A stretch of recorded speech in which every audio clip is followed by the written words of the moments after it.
All right, so it is momentum season. We got through the end of the fiscal year, and now there's some really great programs coming up that are very much in line with kind of this momentum bucket. And so, in this video, what I want to break down is a couple of those that are specifically happening over the next like 3 to 6 months. So, first and foremost, I want to talk about Army Cyber Catalyst. We want to talk about unfunded requests, also known as UFERs. Break down the Navy Catapult program, which recently opened into pre-release, and then TACFI, and we'll get into StratFi just a little bit as well, because some of these efforts, some of these programs really kind of build into the StratFi push for next summer as well. But first and foremost, like again, going back to the framework, the silly choo choo train, what I want you to understand, what we should always be thinking about is like, what's that long term partner? Like, who's the program office that we need to be in alignment with? Who's going to have the program of record, the big budget that's actually in charge of buying our capability, our technology? So, like, that is the first piece. And to me, again, going with the silly choo choo train analogy, it's getting on the right track. You don't want to get miles down the road and realize that you've got the wrong partner and have to work backwards and get on the right track to then go forward again. And again, that's part of like why it's like going uphill. It feels like you're going backwards and it's hard to regain momentum if you don't do it the right way.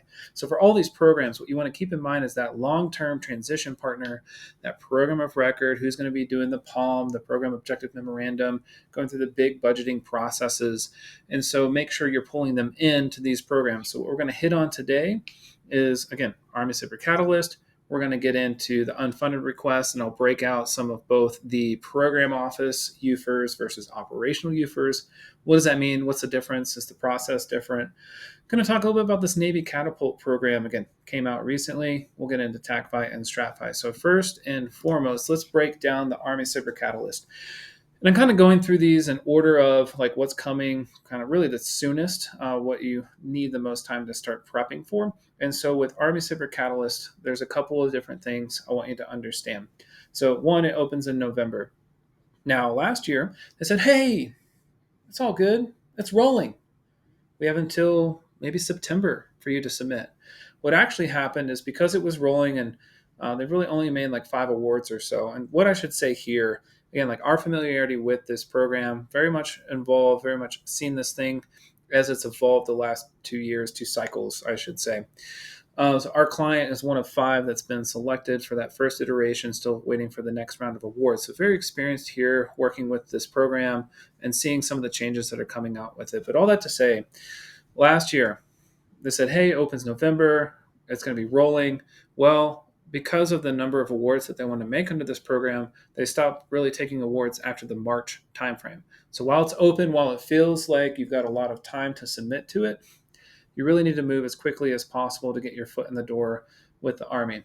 So one of the reasons we like this and we put this in the momentum bucket is that you can go from a phase 2 to essentially a sequential phase 2, so a second phase 2 up to 15 million. You can also come from other agencies. So you could go from Air Force over to Army for this program. You could go from Air Force phase 1 to an Army phase 2 under this program. So there's a lot more flexibility built into it as long as you have the right stakeholders and the program offices and things like that identified with the Army. Now, the piece that's different, and I will say, like, this is what we know at the time of the recording, again, what we've experienced with this program so far, but they are soliciting feedback. We're going to give them some feedback over the next couple of weeks. And so we might see some changes to the matching program I'm about to talk about and the ratios and things like that. But again, like, this is what we've seen so far and kind of what we expect moving forward. So the way that this is different from some of the other programs you might have heard about, some of the other matching programs, is that it's actually matching from a government organization, so getting money from a program office, and then getting money from a prime or an OEM. So they're looking for kind of an integrator, that prime that you would partner with under this program. So the matching ratio is a little bit different. And if you go to our website, again, it's broken down here in a couple different places here on the website. So the matching ratio is different. So if you can get, let's just use an example, $1 million from the program office and $1 million on like a subcontract from a prime, you can go and ask for $2 million from the Army program. So a little bit different. Again, pay attention when it comes out. It might end up being different. Again, key here is like start working towards this now, because again, there's that rolling deadline, but the sooner you can get in, the better. So overall, that's just a quick overview of the Army SBIR Catalyst program. So going back to our train analogy. So again, it's momentum season. We want to really pay attention to as we go after these couple of different opportunities under the kind of momentum bucket, and like making sure we have the right partner identified with the program office, like who's actually getting budget, who's bringing in that funding. So the next piece I really want to talk about is UFERS. So this isn't like a specific SBIR opportunity. This is totally outside of SBIR. It's fallout funding. Again, that's unfunded request, UFER. And the process is a little bit different at the program office level and at the squadron and operational level. So let's break that down a little bit. So again, on our website, you can go read a little bit more about this if you want to dig in a bit deeper than this video. Also, just a quick call out, like if you want help with some of the different phase 3 pathways, we've created this guide. It's really created for helping educate government, especially contracting officers.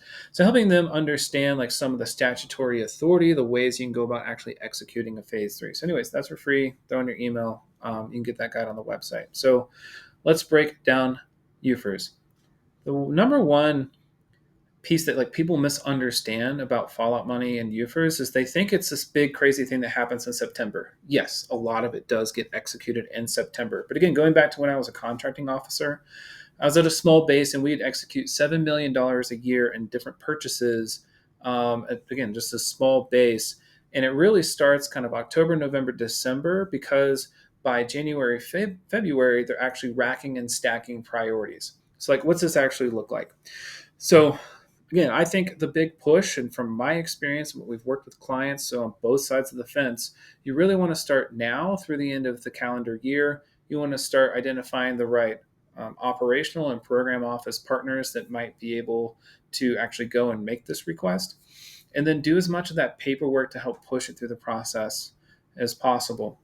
Because when we start the new year, like we really want that paperwork and all of that kind of in place and starting to be routed, because by February and March, that's when they're often racking and stacking priorities and saying like, hey, we think we'll get another $7 million this year. Here's our list of things up to $7 million that we're going to buy. So then the contracting process, and that runs like starts from there, that runs kind of through the summer into the fall. So while a lot of the execution of the contracts might happen in the summer or July kind of through September, most of it, a lot of it is actually processes that started 6 to 9 months, aka now, ahead of time. So that's like the really big piece to understand. So let's talk about operational versus program office. So the biggest difference there is really just the funding amounts. All of this is really going to be kind of under the bucket of operation and maintenance dollars. So O&M for short. So on the operational side, I will say, like in my experience as a contracting officer, there was one buy I did up to 1.5 million. Again, this is at like the base, the squadron level, and the Air Force side, that's group, squadron group, wing level. All the branches call it a little bit different. But basically, at that operational level, anything between 50,000 and 200,000 is a pretty normal ask, and it's not kind of outrageous. It shouldn't get too many red flags. Then it just comes down to like the prioritization of why is this capability needed over some of these others. So like that's the piece that you'll see at the operational level. At the program office level, anywhere from $1 million to $8 million. We've heard of it like 12, 18, even more $1 million or more. So like it can be a pretty broad amount, but again, between 1 and 8 million seems like a pretty normal request. But again, like the timelines are pretty similar. They vary a little bit by major command, some of the different acquisition offices and things like that. But generally, like the sooner the better. We've heard for fiscal year 2025 that they've already racked and stacked some of the fallout funding priorities before the fiscal year even started. But again, most cycles we think is like, again, by February, March, they're racking and stacking kind of that priority list to actually be purchased. Now, the big play here, maybe you're only getting a few 100,000 or maybe only getting $1 million. If you let the contracting office just run its normal course of business, let's say you have $100,000, they'll give you a contract award for $100,000. This really starts playing into TACFI, to high ceiling phase 3s, to StratFi, even AppFit as well, which we won't really cover as much in this video. The key here, though, is like if you get $100,000, but client, example from some current clients, some companies we've talked to is they've got money coming in fiscal year 27 or fiscal year 28. So money's already been identified. It's already been programmed in. It should be coming, and sometimes that's millions of dollars, but they don't have a place to put it. What you can do now, even with just, again, a few $100,000, maybe a few $1 million through this UFER process, is actually use that as kind of like your seed funding, your seed task order to go and ask for a much higher contract ceiling. So like that's the pro play, in my opinion, is hey, I grabbed $100,000, but I set up a $20 million contract ceiling because XYZ, because I've got all this other funding coming, or I'm teeing up some matching for TACFI or StratFi, or putting myself in a really good place for outfits. Like that's the long-term look on even just a smaller amount of money here. So that's how it all kind of ties together. So going back, so again, overall, like I keep hitting on this, it's momentum season. The next program that I really want to hit on is the Navy Catapult program. So the reason I think the Navy Catapult program is interesting is they specifically call out that this can be a sequential phase two. So a second phase two. And I also like about the Navy Catapult is that they've called out you can jump from other agencies. So very specifically said, hey, maybe you did something with SOCOM or Air Force, Army, whoever, you can jump over, even NASA and like other agencies outside of the DoD. You can jump over from those agencies to this phase two or to a sequential second phase two award. So I like that they call that out. And I wanted to hit on this because, Navy isn't as open as far as like broad sweeping categories, like kind of getting any capability in that you see might be a fit. With that said, like they've got a couple of these topics outlined, and one of them is really around like position navigation and timing. Like there's a lot of stuff. It's fairly broad, and for the Navy, fairly broad for the Navy. And again, it's this next step. It's a sequential. It's like allowing you to go even further on your phase two. And maybe you missed TACFI, StratFi. Maybe you decided, hey, we've got some use cases we want to bring over to the Navy. Like this is the opportunity to do so. All right. So like the last kind of momentum program that I wanted to talk about that's just right around the corner is TACFI. I know we've put a lot of information out about it. And again, I want to go back to this original framework here. Like with all of these programs and UFERs and all of it, like you want to keep in mind, like what is a transition partner? What's the right program office? Whose program of record might I fit under? And keep that in mind because you want to be using the funding that you're getting under these momentum programs and that time to build trust, to show off your technology, to get the feedback from the actual transition partner because they're going to be thinking about very different things than what your end user and the operator might be thinking about. So you got to get that feedback, and you can use, again, a lot of these have some sort of element of research and development funding as a part of it. So you can use that to actually build it for the right customer and that right transition partner. So let's jump into TACFI. So again, why we wanted to talk about this one is it opens in January. Now, in years past, you had 6 months, leisurely 6 months to submit. Now, did everyone wait for the last minute? Yes, but that's a different soapbox. So what we've seen differently most recently is that we've got like 4 to 6 weeks. Now you need to get a collaboration agreement and like all these funding documents and things like that figured out. And so like that window is just not enough time for you to then start. So you need to be thinking about like, hey, we want to go after TACFI in the January, February timeframe. Like you got to start on that now. You got to figure out what the right, again, transition partners, you got to get the right level signature, I think it's Colonel these days for that actual package. So with that said, start now. And so what are some of the things that you need to know about TACFI specifically? So as far as matching and the ratios and things like that, it's a little bit cleaner. I'd say simple, but they don't make anything simple around this. But it's a 1-to-1 matching ratio up to $1.9 million. Again, that's the time of this recording. We've seen them bump it every once in a while, so maybe they'll move it to 2 or something scandalous like 2.1. So with that said, like what actually starts the clock is getting your phase 2 award. So that's what has to happen. You have to be on that award for at least 90 days before you can submit. Now, what typically we see is like those phase 2 period of performance will be 18 months, maybe 24 months. You have then 2 years, 24 months from the end of the phase two to submit. So almost a 4-year window where you're pretty much eligible for the TAC-5 submission. Something else to pay attention to, see if I call it out specifically, but you might be able to jump from other agencies' phase twos to this one. So keep that in mind. And again, look at the specific instructions when those actually come out. But that's something they've been talking about this last year or two. Now, what some of the other timelines are that you need to keep in mind for TAC-5 is that you can go backwards from submission. So, like I talked about, you've got about this 4-year window that you're eligible, but for the matching piece, from time of submission, so January, February is what we're expecting, what we're hearing, you can go backwards 2 years. So, any venture capital investment would make you eligible to then just go turn around and ask for the up to $1.9 million from TAC-5. What's a little less clear, like again, more confusing, is you can go backwards 6 months. Now, for both of these, you can go up to time of award.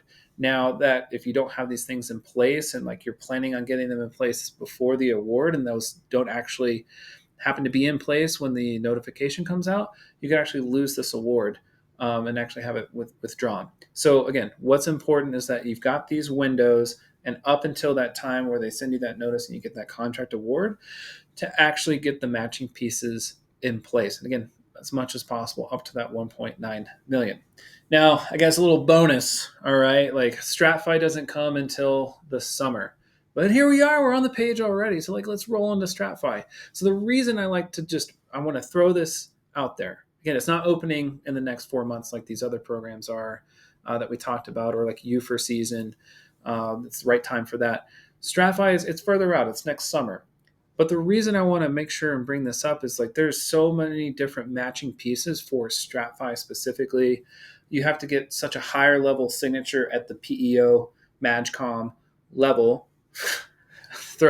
Call me out in the comments for throwing in a bunch of acronyms. Major commands, program executive offices, MAGCOM PEOs. So you got to get this really high level, like general or SES, it's a civilian general level equivalent. So that takes a lot of time to get those things in place. And also like some of the other pieces we talked about, like setting up UFERs, pushing for like higher phase 3 contract ceilings, like all of that plays really well together into StratFi. Because then you're looking backwards and forwards, and StratFi, you've got way more time, 48 months out after submission, after award, to actually go through this matching program. So all that to say is like these things like start to play together.